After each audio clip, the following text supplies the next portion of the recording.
Hello, my dear grade 11 students. So at this point, we are going to talk about spontaneity of chemical reaction. So in this topic, we are going to answer the following question. What is the difference between spontaneous and non-spontaneous processes? How do changes in entropy and free energy determine the spontaneity of chemical reaction and other processes? So rusting, we know, is an example of a spontaneous reaction. So this is an exothermic reaction because the enthalpy value is negative. And we know that when iron is exposed to moisture, it will corrode or it will form rust. But when we reverse the process, making the reaction endothermic, it will now be a non-spontaneous process because we know that rust will not decompose into iron and oxygen. So when we say spontaneous process, this is any physical or chemical change that once began occurs with no outside intervention. It will naturally favor the formation of products at specified condition, and this is mostly irreversible. Most exothermic process is a spontaneous process. For non-spontaneous, this will not favor the formation of product at the specified condition. Cannot proceed unless there is a driving force or outside help that acts on the system, and the endothermic process is mostly non-spontaneous. So, other than endothermic and exothermic process to determine if reaction will occur spontaneously or not, there are other factors which will help figure out reaction spontaneity, and that is entropy. Okay, so this figure represents what entropy is.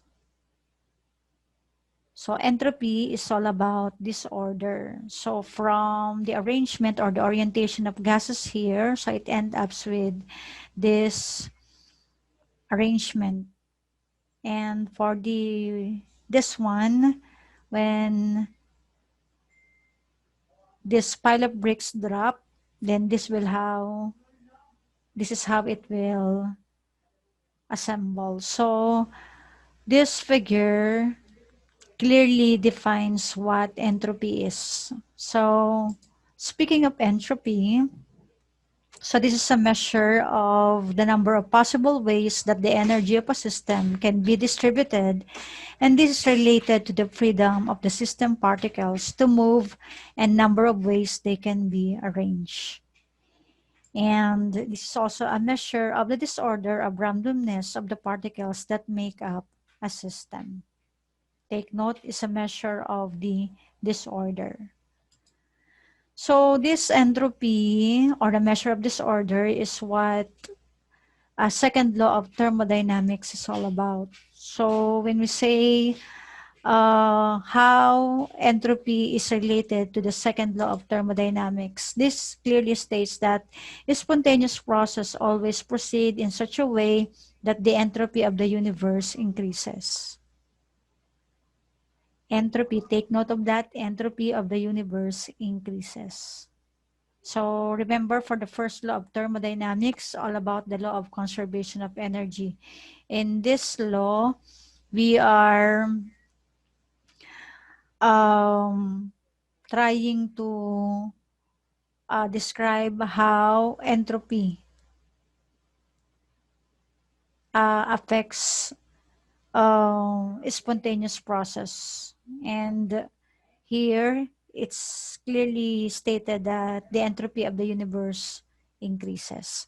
So for predicting changes in entropy, so how enthalpy is calculated is similar to how entropy is calculated. It's about the entropy before the reaction and the entropy after the reaction. So it's all about the reactants and products. So in predicting if entropy is positive, so when the product's entropy is greater than that of the reactant, then expect a positive entropy. But if it is the other way around, if the entropy of the product is less than the entropy of the reactant, then the entropy is negative. So how do we predict the signs? Say, for example, in phases of matter, say when a reactant starts with solid and end up with liquid, or reactant starts with liquid and end up with gas. So considering entropy here, we see that gas has a higher entropy than liquid and solid. So obviously for entropy, involving solid, liquid, and gas, entropy increase as a substance changes from solid to liquid and from liquid to a gas. So here, entropy is positive. Say, for example, for water in liquid state, when it evaporates and turn into gas, so the product here has higher entropy than reactant, therefore it's positive. Or considering methanol in solid state, when this ends in liquid, so liquid has higher entropy than solid, then it's positive. Another is when gas or vapor is dissolved in a solvent. The entropy here, what is going to happen to the entropy? Okay, so it will decrease. So remember that gases are freely moving, and therefore it's more disordered than that of when it is dissolved in solvent. So the dissolving of a gas in solvent always result in a decrease in entropy. So therefore we expect a negative entropy here. Example, we have for oxygen gas, and when it is dissolved in water to make it aqueous. So here, the product is less disordered than that of the reactant. Therefore, the entropy is negative. For the third one, I want you to look at the number of particles here. Considering the number of particles, say for example, if we are to consider the number of the members of the family, smaller family and bigger family, say we are to consider the number of particles as its representation, what is going to happen to entropy? Okay, so it will increase. So obviously for the entropy of the system increases as the number of gaseous product particles is greater than the number of gaseous reactant particle. So here, the entropy of the system is positive. Say, for example, here for sulfur trioxide, we have 2 moles. In the product, you have 2 mole of sulfur dioxide and 1 mole of oxygen. So there are 3 moles here. So product is more disordered than reactant, therefore it's positive. And for this case, for solid dissolved in water. So here the ions dissociate in water. And what can you say about the entropy? Okay, so the entropy will increase. So with some exception, entropy increase when a solid or a liquid is dissolved in a solvent. So here, the entropy of the system is positive. And best example for that is sodium chloride. When it is dissolved in water, the ions dissociate sodium ion and chlorine. So the product is more disordered than that of the reactant, therefore it's positive. And of course, for the temperature, obviously, we know that as the temperature increases, entropy increases. That is expected, not because of the motion of molecules. Therefore, the entropy is positive as temperature increases. Okay? So what effect does entropy have on reaction spontaneity? After analyzing the 5 cases a while ago. So what effect does entropy on reaction spontaneity? From the first law of thermodynamics, we understand that the entropy of the universe increases. So we know that universe is simply the representation of the system plus the surroundings. So therefore, any change in the system and the change in the surrounding will increase the entropy of the universe. So there are two conditions which makes the entropy of the universe positive. That makes the reaction spontaneous. The first one is when the reaction is exothermic, which means that the enthalpy is negative. So here, since exothermic releases heat in the process, therefore, the enthalpy of the surrounding increases, making it positive. The heat release will increase the entropy. So expect that the entropy of the universe is positive. And another one is when the entropy of the system increases. So from the cases studied, if the entropy of the system increases, if the system's entropy is positive, okay, so we expect a positive entropy of the universe. Okay, so that this two makes the reaction spontaneous. Okay, and of course, to decide if reaction will proceed spontaneously or not using the idea of entropy and enthalpy, Willard Gibbs introduced this free energy or Gibbs free energy. So this Gibbs free energy is simply the difference between the system's change in enthalpy and the product of the temperature, Kelvin, and the change in the entropy. So to represent this in an equation, we simply make use of this one.